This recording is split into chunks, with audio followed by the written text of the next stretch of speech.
మన ఆంధ్రప్రదేశ్లో కేవ్స్ అంటే గుర్తొచ్చేది మన రాయలసీమలో కొలింగుంటలో ఉన్న బెలూమ్ కేవ్స్. కానీ బెలూమ్ కేవ్స్ని తలదన్నే మాదిరిగా వాల్మీకి కేవ్స్ ఉన్నాయి. ఈ వాల్మీకి కేవ్స్ కర్నూలు నుంచి 90 కిలోమీటర్ల దూరంలో, తాడిపత్రి నుంచి 40 కిలోమీటర్ల దూరంలో, నంద్యాల జిల్లా ప్యాపిలి మండలంలో ఉన్నాయి. ఈ వాల్మీకి కేవ్స్ని రీసెంట్గా గవర్నమెంట్ డెవలప్ చేసింది. ఈ వాల్మీకి గుహల్లోకి మనం స్ట్రైట్గా వెళ్ళలేము. బావిలో మాదిరిగా కిందకు వెళ్ళాలి. దాదాపు 300 మెట్లు దిగి లోతుకు వెళ్ళాలి. ఈ వాల్మీకి గుహలను 1983లో జర్మనీకి చెందిన 4 టూరిస్టులు వచ్చి కనిపెట్టినట్లు చెబుతారు.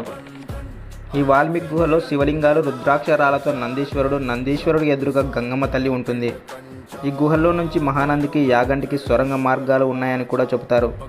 ఇలాంటి ఎన్నో అద్భుతాలు ఈ వాల్మీకి గుహల్లో దాగి ఉన్నాయి. शिव का जप कर जहाँ जहाँ जाऊँ नगर